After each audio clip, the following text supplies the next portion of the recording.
Hey everyone, it's Crystal here. So I'm here to talk to you about breaking the myths about burnout and around burnout. And why are there myths? Well, we have these beliefs that burnout is a certain way and you just have to live this way and this is the way it's always going to have to be. But that's not entirely always the case.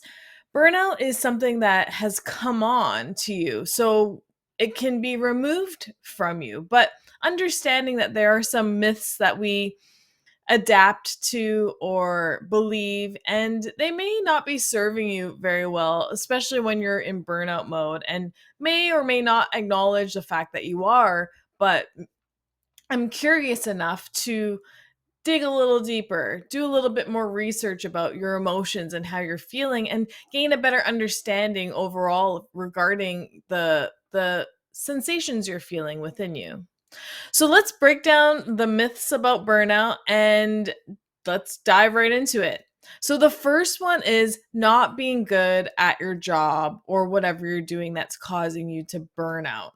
So there's different types of people and different people in general who will burn out from different types of situations. It could be your job, it could be parents feeling burnt out from taking care of their children, it could be entrepreneurs being burnt out from overachieving and being high achievers. It could be a student trying to be perfect at everything that they do to achieve high grades. It could be somebody who's trying to do something creative but has a block and maybe not able to achieve that level of higher creativity.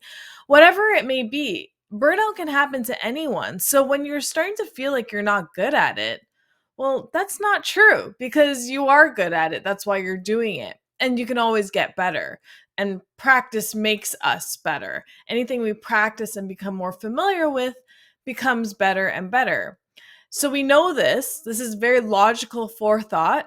But for some odd reason, when we're in burnout, we feel like we're not good at it. We have this doubt within us, and it's really not serving. So that's myth number one, that you're not good at it. You definitely are. And you can always improve, and we can always get better and always achieve higher if we want to. But just know you're good at it, or else you wouldn't be doing it. So the second one is burnout won't take a physical toll on you. And we've gone through some other videos, which I'll link at the end of this, about stress from burnout and the stages of burnout and some signs that you will experience during burnout. So this is very untrue. You will experience physical signs from burnout. Remember, burnout is an emotional response to whatever's going on around you, and it happens in the mind. Our thoughts create our feelings, which create our actions, which sends these signals in our bodies. Those feelings are sending signals. So, simple feelings. When you're feeling sad, maybe you cry or maybe you mope, but then you have this physical sensation in your body. Maybe you have a heavy chest, or you have some tingling in your body, or maybe you feel very heavy in certain areas. So, noticing those types of sensations, or maybe when you're really stressed, you get headaches, migraines, maybe your breathing is more shallow, maybe you have some rushing sensations and tension within your muscles and body parts. So, knowing that it truly is a physical sensation, it is something that you can be affected physically, is truly honestly a myth that doesn't really belong in this whole concept of myth busting. And we have to look at all the things that happen in our mind and how that affects our body, because really they're one and the same entity. I know we always split it up, but that's because the mind is so powerful. It's like the hub, and then our body is the expression of the hub. So we always detach it, but really it's one and the same. And bringing that full circle and trying to gain and grasp an understanding of how that all affects each other. So, myth number two, gone. Burnout will resolve itself without any intervention. Yeah, this is certainly not true unless you're a very strong soul that knows that they're in burnout and they can pull themselves out of burnout. Sometimes some guidance, some higher energies are required to help pull you out and bring some awareness. So you may be aware that you're in burnout. So that's great. You may not be aware of how to get out of burnout. And that's great as well, because now you know that you aren't able to do it on your own.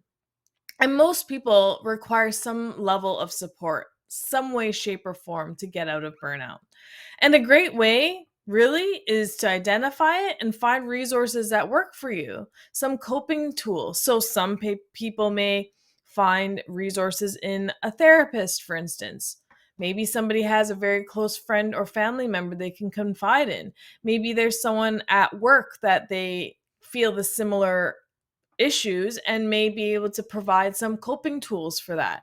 Maybe you do some hobbies or engage differently in whatever you're doing. Maybe you're so aware that you know how to counterbalance the burnout.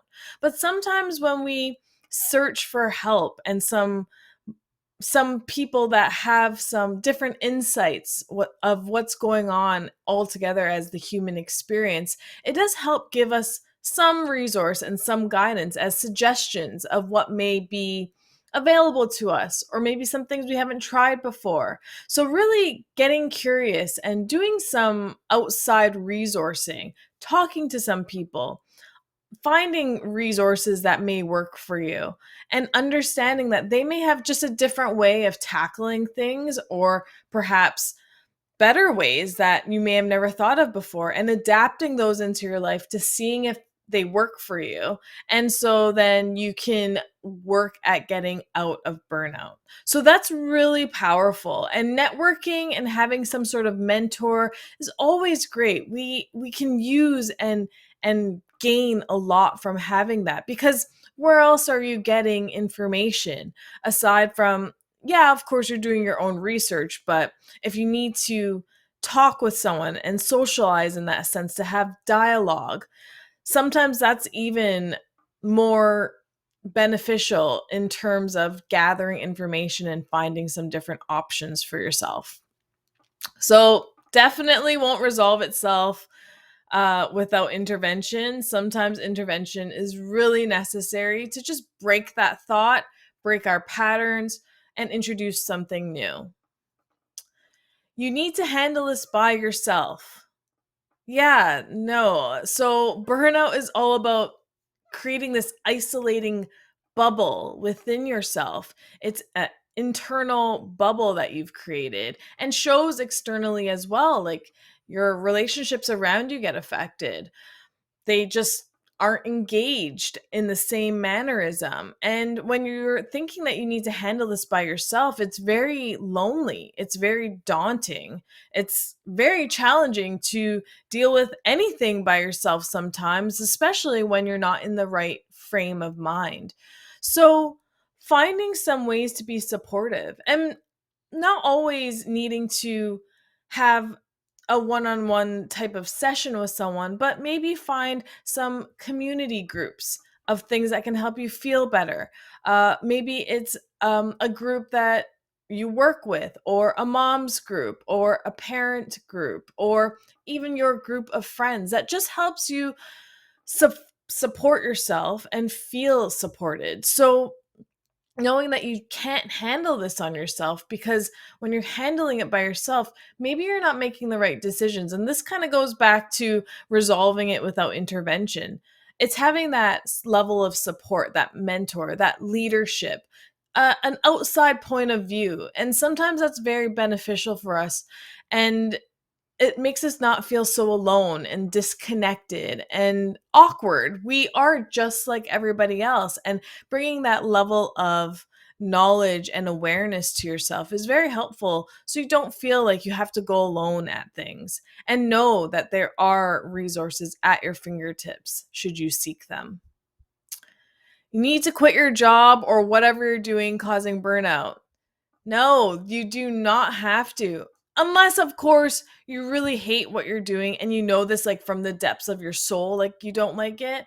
Not just because you don't like it, but it really doesn't speak to you. It really doesn't align with who you are, the way you want to move in life, the goals that you're trying to achieve, whatever that may be, just progression as a whole.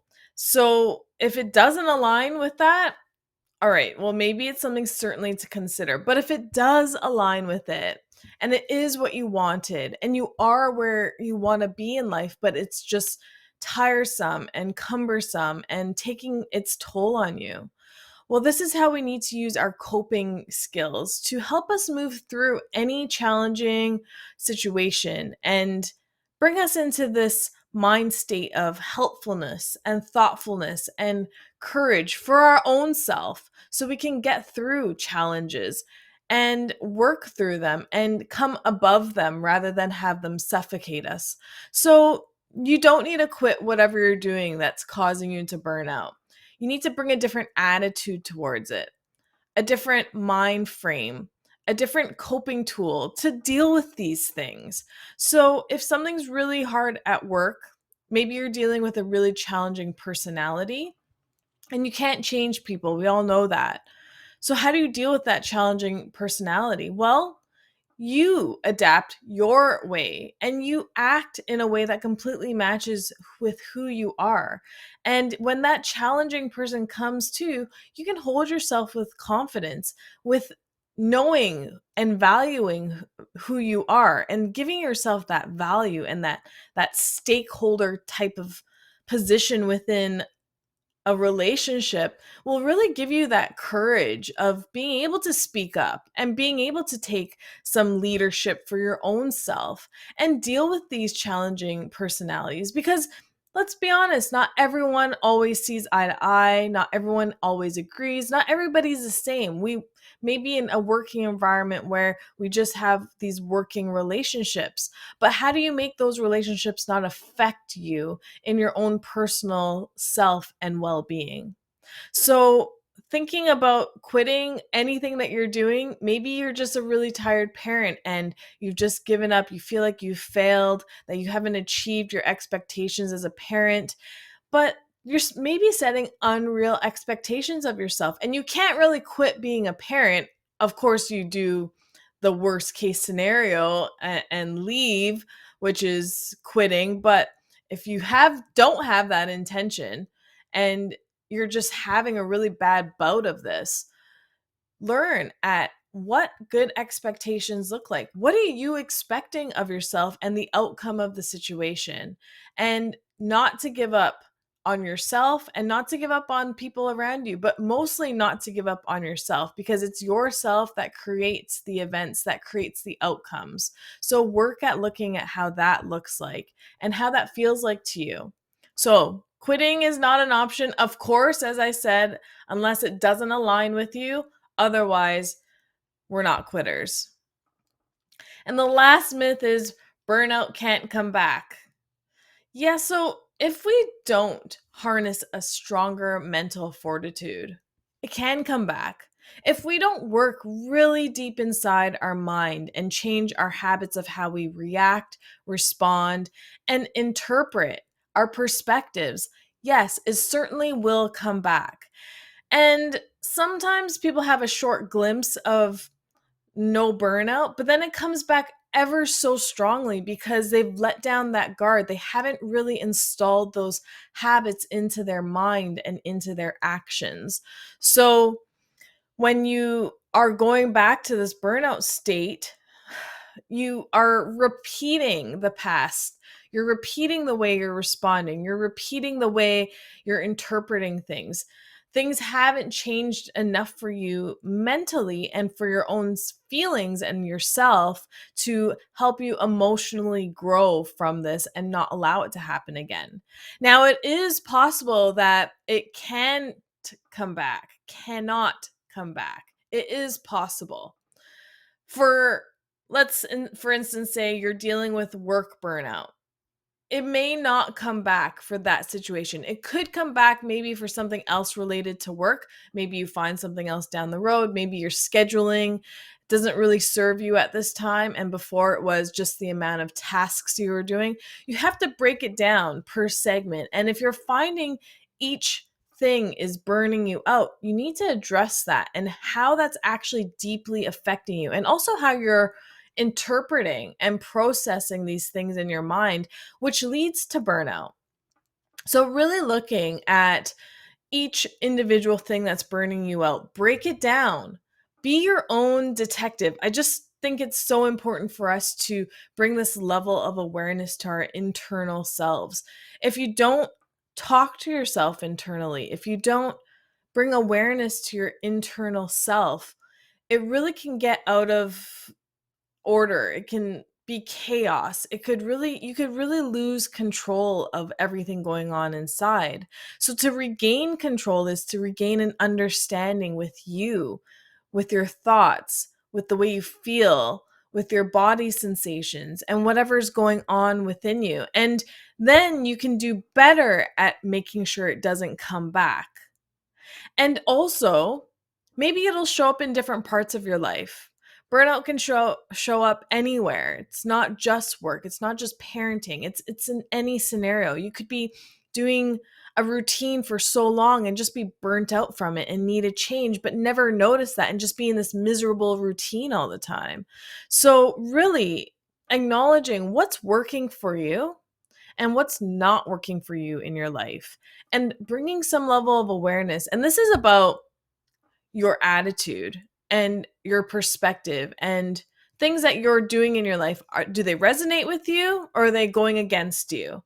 And having that concept in your mind when you're doing this evaluation, write it down, make a video, whatever, however you can dictate this to your own self and put it down as a concrete thought, concrete information, and then work through it, and work through it one by one. Be patient with yourself, because having this patience will give you a better level of understanding of yourself overall.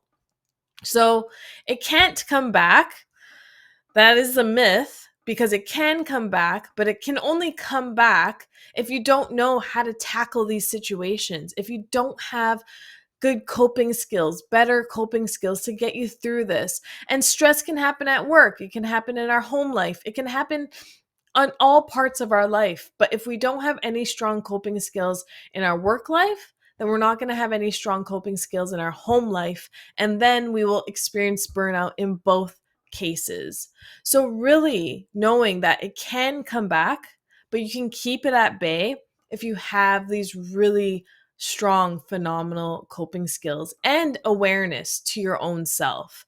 And being your own detective is the best job that you can do for yourself. You're doing yourself justice. And I just always am just a huge cheerleader on that, and telling people it's not really about people solving your issues. It's about you solving your own issues and then finding the resources out there in the open world to go dabble in, to find out, to be inquisitive, to have some intrigue in regaining yourself in the way you want to feel, in the person that you are, so you can just live the most authentic, most incredible, and healthy life that you can. And who wouldn't want that? I know I will, and I know I do. And that's where I am in my journey, and sharing that with you. So, breaking these myths are something that I really needed to break down and just myth bust them. I love that show, by the way. It's not on anymore, or maybe it is. I'm not sure, but I used to watch it religiously. Mythbusters. But these myths about burnout should be something you should be aware about. You should consider if any of them mean something to you, if any of them resonate with you, and then look for some internal resources and do the extra legwork to just become more aware of who you are and what's going on within your mind and body. So I hope you're able to get a lot of value out of this today. I would appreciate if you like this video, subscribe, share it with anybody in your life that you know would benefit from this information. And I really look forward to seeing you guys soon. Take care.